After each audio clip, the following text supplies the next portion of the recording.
لك لبيك اللهم لبيك لبيك لا شريك لك لبيك إن الحمد والنعمة لك والملك لا شريك. السلام عليكم ورحمة الله وبركاته. رب اشرح لي صدري ويسر لي أمري واحلل عقدة من لساني يفقهوا قولي. அல்ஹம்துலில்லாஹ். இன்னைக்கு நம்ம எதை பற்றி பார்க்க போகிறோம்னா, அதாவது நம்ம ஹஜ்ஜை பற்றி தொடர்ந்து சீரீஸ் போட்டு வரோம் இல்லையா. இதில் சில கேள்விகள் வருது, அந்த கேள்விகளுக்கான விடையை தான் பார்க்க போகிறோம். அதாவது சில பெண்கள் என்ன கேட்குறாங்கன்னா, இப்போ நம்ம இந்த ஹஜ்ஜுக்கு போகிறோம் இல்லையா, ஹஜ்ஜுக்கு போகும்போது மாதவிடாய் ஏற்பட்டுரும். ஸோ அந்த மாதவிடாய் ஏற்பட்டால் நம்ம அங்கே உள்ள இபாதத்துக்களை ஒழுங்காக செய்ய முடியாது. ஸோ இதிலிருந்து தடுக்கிறதுக்கு நம்ம மாத்திரைகள் எடுத்துக்கலாமா, இந்த மென்சுரேஷனை ஸ்டாப் பண்ணுற மாதிரியான இந்த ஹார்மோனல் டேப்லெட்ஸ்லாம் வருது இல்லையா. ஸோ அந்த மாதிரி டேப்லெட்ஸை வந்து நம்ம டாக்டர் கிட்ட கேட்டுட்டு எடுத்துக்கலாமா அப்படின்னு கேட்குறாங்க. இது வந்து ஹஜ்ஜுக்கு மட்டும் இல்லை, சில பேருடைய கேள்வி வந்து இப்போ இது உம்ராக்கு, அப்புறம் ரமதான் மாதத்தையும் நம்ம முழுமையாக அடையிறதுக்கு, இப்படி நிறைய பேர் கேட்டுட்டு தான் இருக்காங்க. ஆனால் இந்த ஹஜ்ஜுக்குன்னு பர்டிகுலராக, ஏன்னா நம்ம அது வந்து வாழ்நாளில் ஒரு தடவை இல்லையா, அதிகமானவர் வந்து வாழ்நாளில் ஒரு தடவை தான் செய்யக்கூடிய ஒரு அமலாக இருக்குது. ஸோ இந்த அமலை நம்ம வந்து மிஸ் பண்ணிடக்கூடாது அப்படின்ற ஒரு எண்ணத்தில் கேட்குறாங்க. ஸோ இதை வந்து நம்ம நல்லா பார்த்தோன்னா இதுக்கு நிறைய கருத்து வேறுபாடுகள் இருக்குது. அதாவது உலமாக்கள் வந்து இதுக்கு வந்து 2 விதமாக கருத்து சொல்கிறாங்க. இப்போ இதை வந்து ஆதரிக்கிறாங்க. சில பேர் என்ன பண்ணுறாங்கன்னா, அதாவது நம்மளுடைய உடலுக்கு எந்த ஒரு தீங்கும் வராமல், இந்த மாத்திரைகள் போடுறோம் இல்லையா, அதனால வராமல் இருந்து நல்ல மருத்துவருடைய ஆலோசனையோட நம்ம உடம்புக்கு சரியான மருந்துகளை நம்ம எடுத்துக்கிட்டோம்னா நம்ம ஹஜ்ஜுக்கு வரும்போது நம்ம என்ன பண்ணலாம், மாத்திரைகள் போட்டுக்கலாம் அப்படின்னு சொல்லி சில பேர் சொல்றாங்க. அடுத்து சில பேர் என்ன சொல்றாங்கன்னா, இல்லை இந்த மாதிரி மாத்திரையை போட்டு இறைவன் கிட்ட இருந்து இயற்கையா ஒரு பெண்ணுக்கு அளிக்கப்பட்ட ஒரு விஷயத்த நம்ம என்ன பண்ண முடியாது, நிறுத்த முடியாது. அது கண்டிப்பா அவங்களுடைய உடலை பாதிக்கும். அப்படி உடலை பாதிச்சுதுன்னா நம்ம ஒரு இபாதத் பண்றோம்னு போயிட்டு நம்ம உடம்பையே நம்ம அழிச்சிக்கிற ஒரு தவறான ஒரு பாவமான காரியத்துல நம்ம ஈடுபட்ட மாதிரி ஆயிடும். ஸோ அந்த மாதிரி நம்ம செய்யக்கூடாது அப்படின்னு இன்னொரு தரப்பார் சொல்றாங்க. இப்போ நம்ம பொதுவா நம்ம பார்த்துக்கிட்டோம்னா, நபிகள் நாயகம் ஸல்லல்லாஹு அலைஹி வஸல்லம் அவங்களுடைய காலத்திலேயே இதுக்கு ஒரு முன் உதாரணம் நமக்கு இருக்குது. சரிங்களா. ஆயிஷா ரதியல்லாஹு அன்ஹா அவர்கள் ஹஜ்ஜுக்குன்னு போகும்போது என்ன வராங்க, ஒரு நாள் அவங்க மாதவிடாய் அடைந்துடுறாங்க. மாதவிடாய் அடைந்தோன்னா அவங்க ரொம்ப வருத்தப்படுறாங்க. ஸோ அவங்க என்ன பண்றாங்கன்னா, அவங்க அழுகுறாங்க, அவங்க கவலைப்படுறாங்க. அப்போ நபிகள் நாயகம் ஸல்லல்லாஹு அலைஹி வஸல்லம் அவங்க என்ன சொல்றாங்கன்னா, ஆயிஷாவே இது வந்து பெண்கள் எல்லாருக்குமே கொடுக்கப்பட்டதுதான், ஆதமுடைய மகள்கள் அனைவருக்குமே அல்லாஹ்வால கொடுக்கப்பட்ட ஒரு விஷயம்தான். ஸோ இதை வந்து நீ கவலைப்பட தேவையில்லை. அதாவது இந்த தவாஃபை இஃபாதா இருக்கு இல்லையா, அந்த தவாஃபை தவிர மீதி எல்லா விஷயங்களையுமே உன்னால பண்ண முடியும். நீங்க எல்லா விஷயத்தையும் நீங்க பண்ணுங்க. பண்ணிட்டு இந்த விஷயத்த, அதாவது இந்த தவாஃபை மட்டும் நீங்க வந்து மாதவிடாய் முடிந்த பிறகு நீங்க பண்ணுங்க அப்படின்னு சொல்லி அனுமதி கொடுக்குறாங்க. ஆயிஷா ரதியல்லாஹு அன்ஹா அவங்களும் என்ன பண்றாங்க, மாதவிடாய் முடிந்த உடனேயே இந்த தவாஃபை செய்து முடித்து அவங்க ஹஜ்ஜை முடிக்கிறாங்க. ஸோ நமக்கு இதுல இருந்து நல்லா தெளிவா தெரியுது, ஹஜ்ஜில நம்ம வந்து என்ன பண்ணுவோம், அந்த 8ஆவதுல இருந்து 13 அல்லது 12ஆவது நாளும் அங்க தங்குவோம் இல்லையா, அந்த எந்த ஒரு விஷயத்துக்குமே இந்த மாதவிடாய்ங்கிறது ஒரு தடை கிடையாது அப்படிங்கிறது இதுல இருந்து புரியுது. நம்ம மினால தங்கலாம், அரஃபால தங்கலாம், முஸ்தலிஃபாக்கு போகலாம், நம்ம ஜம்ராத்ல போய் கல்லெறியலாம் இல்லையா, நம்ம குர்பானி கொடுக்கலாம், நம்ம முடி வெட்டலாம், இப்படி எல்லா விஷயங்களுமே பண்ணலாம். நம்ம தஸ்பீக் செய்யலாம், திக்ரு செய்யலாம், நம்ம நிறைய பேர் குரான் ஓதலாம். அப்படிங்கிற இதுலயும் சில பேருக்கு கருத்து வேறுபாடு இருக்கு. ஆனா நம்ம என்ன பண்ணலாம், குரானும் ஓதிக்கிட்டு இருக்கலாம். நம்ம தொட்டு ஓதக்கூடாது அப்படின்னு சில பேர் சொல்லக்கூடியவங்களா இருப்பாங்க. அப்படி இல்லாம நம்ம வாயில ஓதக்கூடியவங்களா இருக்கலாம். இப்படி எல்லா விஷயங்களுக்குமே அனுமதி இருக்குது ஹஜ்ஜில. மாதவிடாயினால ஹஜ்ஜி வந்து நின்று போறது கிடையாது. ஆனா இந்த தவாஃபுக்கு மட்டும் அனுமதி கிடையாது. நம்ம மாதவிடாய் முடிந்த விட தான் பண்ணணும் அப்படின்னு சொல்லி நமக்கு நல்லா தெரியுது. ஸோ நம்ம என்ன பண்ணணும்னா, ஒரு விஷயத்த நல்லா நினைச்சுக்கணும். அதாவது நம்ம மாதவிடாய நிறுத்துறதுக்கான டேப்லெட் இல்லாம நம்ம அங்க போய் நம்ம அங்க சமாளிச்சு நம்ம ஹஜ்ஜை முடிச்சுட்டு வரணும் அப்படின்னு நினைச்சோம்னா நம்ம நபி வழியில ஹஜ்ஜு செய்யறோம் அப்படின்றத நமக்கு முதல்ல நினைச்சுக்கணும். ஸோ சில பேருக்கு ஒரு டவுட் வரலாம். இப்போ ஆயிஷா ரதியல்லாஹு அன்ஹா மாதிரி ஆளுங்க, அவங்க அங்கேயே இருக்கிறவங்க, அவங்க என்ன பண்ணலாம், ஒருவேளை மதீனாவுக்கு போயிட்டு வந்தாலோ இல்லது வேற ஊருக்கு போயிட்டு வந்தாலும் அவங்களால உடனடியா மக்காவிற்கு வர முடியும். இல்ல மக்காவிலே ரொம்ப நாள் தங்கியும் என்ன பண்ண முடியும், அவங்களுடைய ஊருக்கு போக முடியும். இதே மாதிரி அரபு நாடுகளை சுத்தி அங்க இருக்கிற மனிதர்களால அது ரொம்ப இயன்ற ஒரு விஷயமா இருக்கும் இல்லையா. ஆனா இப்ப நம்மள மாதிரி இந்தியால இருக்கிறவங்களோ இல்ல வேற சில பல நாடுகள்ல இருக்கிறவங்களோ இப்ப அவங்களுடைய விசா அவங்களுடைய டிக்கெட்டை பொறுத்து என்னவாகும், அவங்களுடைய அந்த டீம் எப்போ வராங்க போறாங்கன்னு முடிவு பண்ணிருப்பாங்களா, அதை பொறுத்து நம்ம வந்து என்ன பண்ண முடியாது. நம்ம இந்த மாதவிடாய் முடிந்த பிறகுதான் நான் தவாஃபே இஃபாதா செஞ்சுட்டு தான் கிளம்புவேன் அப்படி நம்மளால இருக்க முடியாதே, நம்ம உடனடியா கிளம்ப வேண்டி இருக்குமே, அப்ப நம்ம என்ன பண்றது இந்த மாதிரி நேரங்கள்ல அப்படின்னு நமக்கு சந்தேகம் வரும். அடுத்து இன்னொரு சந்தேகம் என்ன வரும்னா, அதாவது நபிகள் நாயகம் ஸல்லல்லாஹு அலைஹி வஸல்லம் அவங்களுடைய காலத்துல இந்த மாதிரியான மாத்திரைகள்லாம் இருந்திருக்காது. இப்போ இந்த மாத்திரைகள்லாம் இருக்கும்போது அதோடைய அனுமதி நமக்கு இருக்கலாமே இல்லையா? அதனால ரசூலுல்லாஹ் வந்து அப்ப சொல்லாம இருந்திருக்கலாம். இப்ப சொல்லியிருக்கலாமேன்னு தோணும். இப்ப அதனால தான் சில இமாம்கள் என்ன சொல்றாங்கன்னா, இந்த மாத்திரைய சேஃபான முறையில உங்க உடம்புக்கு தாங்குனா, உங்க உடம்புக்கு அந்த சக்தி இருந்து உடம்பால எந்த ஆரோக்கிய கேடும் வராதுன்னு இருந்துச்சுன்னா, நீங்க அந்த மாத்திரைய எடுத்துக்கலான்னு சொல்றாங்க. ஸோ நம்ம வந்து பர்சனலா நம்ம ஹஜ்ஜுக்கு போகும்போது நிறைய இமாம்கள் கிட்ட கேட்டதுல எனக்கு கிடைத்த பதில் என்னன்னா, தயவு செய்து மாத்திரைகளை போடாதீங்க அப்படின்னு தான் எனக்கு சொன்னாங்க. ஸோ நானும் அதை தான் மேக்சிமம் நம்ம சொல்றோம். ஆனாலும் சில நேரங்கள்ல இப்ப எப்படின்னா எல்லா விஷயத்தையும் பண்ணிட்டு இப்ப தவாஃபே இஃபாதா செய்யலைன்னா நமக்கு ஹஜ்ஜு முடியாது இல்லையா? நம்ம இஹ்ராம்ல இருந்து முழுமையா வெளியே வர முடியாது அப்படின்னு சொல்லி சொன்னோம். ஸோ அந்த மாதிரி ஒரு சூழ்நிலையில இருக்கும்போது இப்ப சில இமாம்கள் சொல்றாங்க இல்லையா? அந்த ஒரு கருத்தையும் நம்ம என்ன பண்ண வேண்டியிருக்குன்னா, கொஞ்சம் முன்வைக்க வேண்டியிருக்கு. எப்போனா, இப்போ இன்னொரு சகோதரி என்ன கேட்டிருந்தாங்கன்னா, அந்த தமத்து ஹஜ் பண்றோம் இல்லையா? இப்ப நம்ம அந்த 8வது நாளைக்கு முன்னாடியே ஒரு 20 நாள் போய் தங்கிருவோம் இல்லையா? ஸோ அந்த நாள்ல இருந்தே நம்ம மாத்திரை போட்டுறலாம். புரியுதுங்களா? மொத்தமாவே அந்த ஒரு 1 மாசம் 2 மாசத்துக்கே வந்து பீரியட்ஸ் வராத மாரி மாத்திரை போட்டுட்டா, நம்மளால என்ன பண்ணலாம்? நெறைய இபாதத்துக்கள் செய்யலாமே அப்படின்ற மாதிரி கேட்கறாங்க. ஸோ இது தவறான விஷயம். நமக்கு தேவையானது அந்த 5 அல்லது 6 நாட்கள் தான் இல்லையா? ஸோ நம்ம முடிந்த அளவுக்கு நம்மளுடைய மாதவிடாய் காலங்கள முதல்லயே ஒரு 3 மாசம் முன்னாடியே நம்ம சரியா கணக்கு போடணும். சரியா ரொம்ப துல்லியமா கணக்கு போடணும். அதாவது ஒரு மாதமும் எத்தனை நாட்களுக்கு முன்னாடி மாதவிடாய் வருது. சில பேருக்கு முன்னாடி வரலாம், சில பேருக்கு பின்னாடி வரலாம் இல்லையா? ஸோ இந்த மாதம் 20வது நாள் வந்ததுன்னா, அடுத்த மாதம் சில பேருக்கு என்ன வரும்? ஒரு 4 நாளுக்கு முன்னாடி ஒரு 16ல வரும். அதுக்கு அடுத்த வாரம் 12க்கு வரும் இல்லையா? அந்த மாரி வ வ ஒரு ஒரு 4 நாளைக்கு முன்னாடி வரும். ஸோ அப்படி நம்ம கணக்கு வச்சு, அந்த ஹஜ்ஜுடைய மாதத்துல ஏன்னா நம்ம போய் தமத்து ஹஜ்ஜில இறங்கும்போது, நம்ம மேக்ஸிமம் நெறைய பேரு என்னவாவாங்க, அங்க முன்னாடியே வந்துருவாங்க. ஒரு 20 நாளைக்கு முன்னாடி, 25 நாளைக்கு முன்னாடி, அட்லீஸ்ட் 10 நாளைக்கு முன்னாடியாவது அங்க வரக்கூடியவங்களா தான் இருப்பாங்க. ஸோ அவங்க இஹ்ராம் அணிந்து அங்க வர்றதுக்கு மாதவிடாய்ங்கிறது தடை கிடையாது. அதாவது ஒரு ஒரு பெண் மாதவிடாயோட அங்க வராங்கன்னு நினைச்சுக்கோங்களேன், அங்க என்டர் ஆக போறாங்க மக்காக்குள்ளனா, அவங்க மீகாத் எல்லையில அவங்களுக்கு மாதவிடாய் இருந்ததுன்னா, அவங்க என்ன பண்ணலாம்? இஹ்ராம் அணியலாம். அதாவது அவங்க அந்த நியத்தை வச்சு லப்பைக் அல்லாஹும்ம லப்பைக் சொல்லலாம். அந்த நியத்தோட அவங்க வரலாம். அது அந்த இஹ்ராமே அவங்களுக்கு போதும் உள்ள வந்து பண்றதுக்கு. மாதவிடாய் அவங்களுக்கு உள்ளுக்குள்ள வந்துட்டாலும் அவங்க திரும்ப மீகாத்துக்கு போய் நியத்து வைக்கணும் அப்படிங்கிற அவசியம் கிடையாது அவங்களுக்கு. சரிங்களா? ஸோ அவங்க என்ன பண்ணலாம்? அதோடய அவங்க என்ன பண்ணலாம்னா, அந்த உம்ராவை தமத்து ஹஜ்ஜில் அந்த உம்ராவை செய்து முடித்து விட்டு அவங்களுக்கு நிறைய நாட்கள் அங்கே நடுவில் கேப் இருக்கும். ஸோ அடுத்து அவங்க என்ன பண்ணணும்?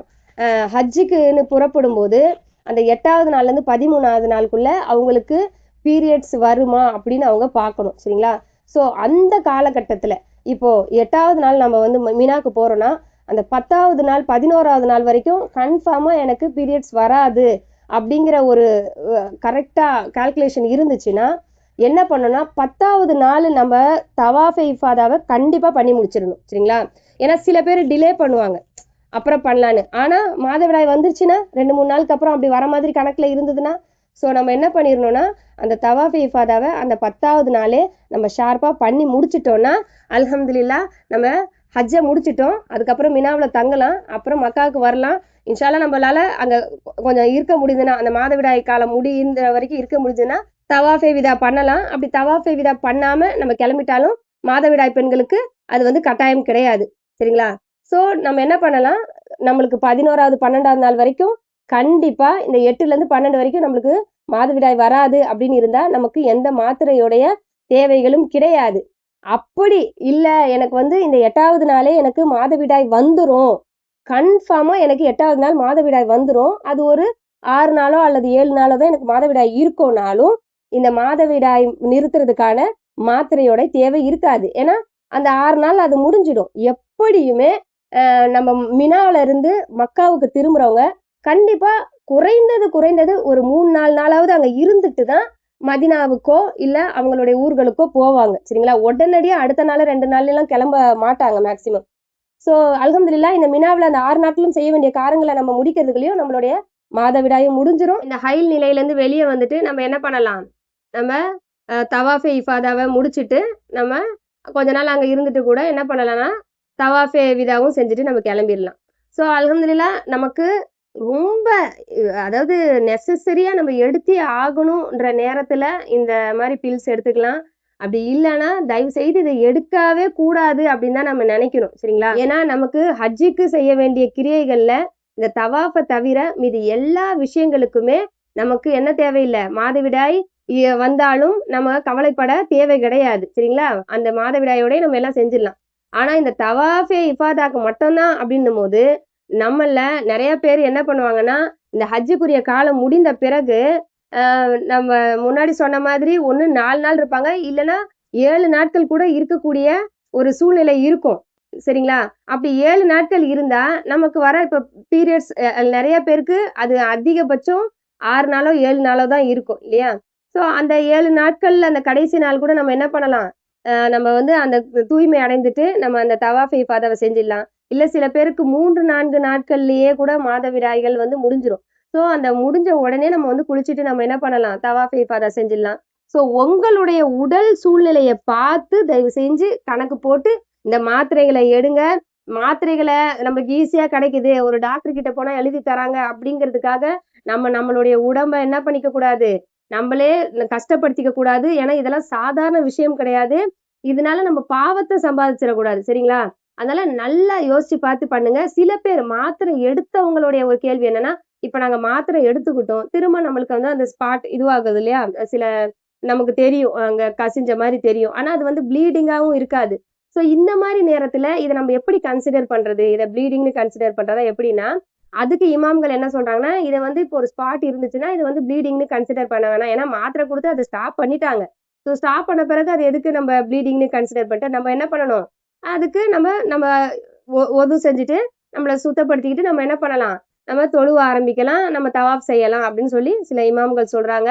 ஸோ இது எல்லாமே வந்து எப்படியாப்பட்டதுன்னா, நம்மளுடைய உடல்நிலை நம்மளுடைய சூழ்நிலையை பொறுத்தது. அதுக்கு வந்து நம்ம என்ன பண்ணணும், தனியா ஒரு இமாம்களை நம்ம கண்டிப்பா ஆலோசனை பண்ணிட்டு தான் வரணும். இன்னொரு முக்கியமான விஷயம் என்னன்னா, சில பேருக்கு இப்போ இந்த மாதவிடாய் நிறுத்துறதுக்கான டேப்லெட்டும் அவங்க எடுக்கக்கூடாதுன்னு டாக்டர் சொல்லிடுவாங்க. சரிங்களா?